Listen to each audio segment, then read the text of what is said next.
इसे हम चाहते हैं आप दर्शकों को बताएं थोड़ा सा कि कैसे इस त्यौहार को मनाया जाता है, और जो सबसे महत्वपूर्ण है इस त्यौहार को मनाने के लिए वो है थाल।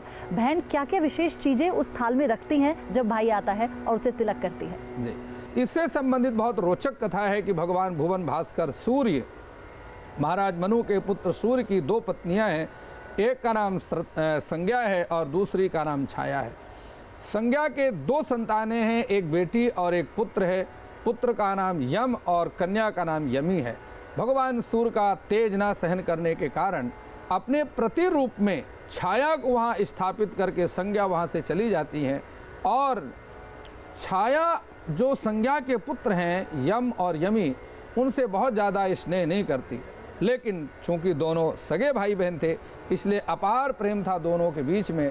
समय आने पर यमुना का विवाह संबंध हो गया, और यम जो स्वयं यमराज हैं वह अपने मृत्यु के अन्य कार्यों में इतने व्यस्त हो गए कि उनके पास में समय नहीं था कि बहन के घर जा कर के उसका हाल कुशल प्रश्न पूछ सकें। लेकिन बहन हमेशा अपने भाई यम देवता के घर आती रहती थी और उनका कुशल प्रश्न पूछती रहती थी। जब भी बहन अपने भाई के घर आती वो अपने भाई से कहती, भैया आप भी मेरे घर में कभी आओ। एक बार यम देवता ने मन में विचार किया कि आज मैं अपनी बहन के घर जाता हूँ, और बिना बताए हुए अचानक अपनी बहन के घर जा पहुँचे। जैसे बहन ने भाई को देखा, अत्यंत प्रसन्न हुई, अनेकों व्यंजन बना करके उन्हें भोजन कराया, और यम देवता के कल्याण के लिए उनको तिलक लगा करके और भगवान से प्रार्थना की, भगवान से मंगल कामना की। कहते हैं यमराज ने प्रसन्न होकर के अपनी बहन यमुना से कहा कि बहन, तुमने इतना मेरे साथ स्नेह किया है, इतना मुझे आशीर्वाद दिया है, अब तुम्हारे मन में जो भी इच्छा हो वरदान मांग लो।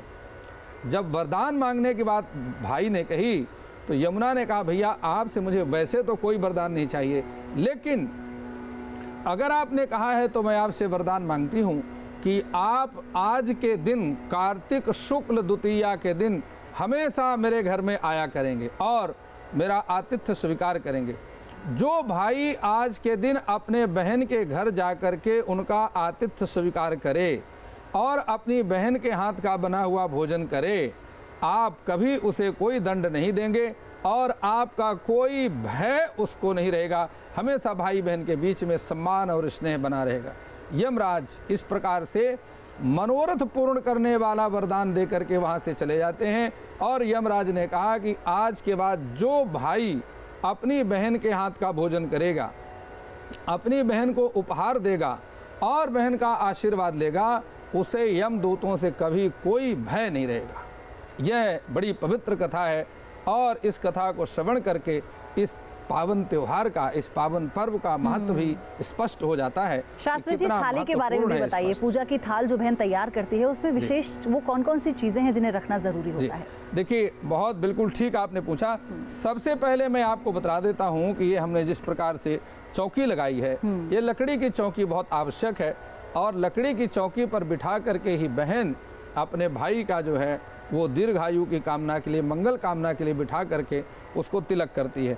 और सबसे बड़ी बात यह है कि हमारे पास में ये दही है, और इस दही में हम कुमकुम मिला करके, ये कुमकुम भी हमारे पास में है रक्त वर्ण का, इस कुमकुम को मिला करके दही में मिला करके और अपने भाई का हम बहन तिलक करती है।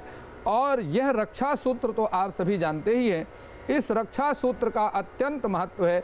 अपने भाई की समृद्धि के लिए हम ये अक्षत जो है कुमकुम के ऊपर, तिलक के ऊपर लगाते हैं, जिससे भाई समृद्धिवान बना रहे, धन ऐश्वर्य से संपन्न बना रहे। तो इस प्रकार से ये सारी चीज़ें, और उसके उपरांत ये पुष्प हैं हमारे पास में, आप देखिए ये पुष्प हैं। इन पुष्पों के द्वारा हम अपने भाई के मंगल कामना करते हैं और उस पर पुष्पों की वर्षा करके यह हम कहते हैं कि आप हमेशा दसों दिशाओं से समृद्धियाँ आपके घर में आती रहें। सबसे बड़ी बात यह है, आपको बता दूं कि यह हमारे पास में तिल का तेल है। इस तिल के तेल का अत्यंत महत्वपूर्ण स्थान है। आपको यह बड़ा स्पष्ट कर दूं कि यद्यपि कार्तिक के महीने में तेल की मालिश करना सर्वथा निषिद्ध है, पूरे कार्तिक के महीने में तेल की मालिश बिल्कुल नहीं करना चाहिए, लेकिन नरक चतुर्दशी और भाई दूज के दिन इसमें दोष नहीं होता है। तिल के तेल में लक्ष्मी का वास होता है और इसका तिल के तेल का दीपक जलाने से घर का पितृदोष भी नष्ट हो जाता है, दूर हो जाता है, पितृदोष से भी छुटकारा मिल जाता है। इसलिए हमने यहाँ पर तेल के तिल का अखंड दीप जो है जलाया है और दसों दिशाओं के कल्याण के लिए 4 मुख का दिया यहाँ जलाया हुआ है। तो ये सारी बड़ी महत्वपूर्ण बातें हैं। सबसे महत्वपूर्ण इसमें है कि वह महामृत्युंजय मंत्र जो मैंने इस न्यूज नेशन के माध्यम से दर्शकों को बतलाया है, ये 52 अक्षर का मंत्र है। इसमें स्वयं भगवान शिव और पार्वती की संपूर्ण शक्तियाँ समाहित रहती हैं।